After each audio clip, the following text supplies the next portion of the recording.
I want to ask the DOE Secretary kung totoo po na may chance na aabot ng 200 pesos ang cost ng fuel natin, and kung totoo na hindi na bababa ulit below 100 pesos. Is this true? Mr. Chair,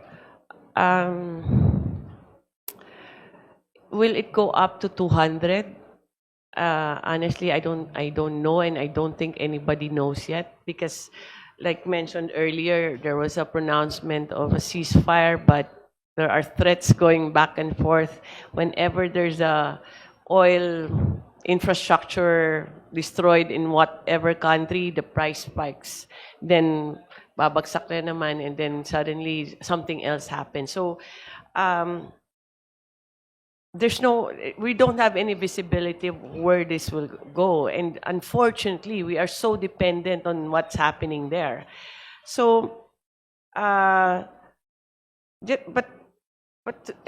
so it could happen, depending on what the two countries do, no?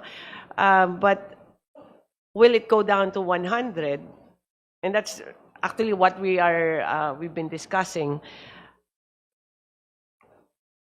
20% is from the Middle East, 80% from the rest of the world.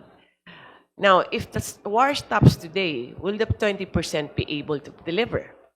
I think it will take some months, because most of the infrastructure, especially LNG, has been destroyed. And I think LNG in Qatar will take 5 years to fix. And then all the other pipelines and all the other infrastructure of Middle East on oil. So although the war will stop, there has been structural change in the industry. So pati yung supply, 80% na lang we can rely on for now. And that is still expensive, no? Why do we get from Middle East, or why does South Korea get from Middle East? Because it's faster and cheaper. So I think the problem will stay longer than the war itself.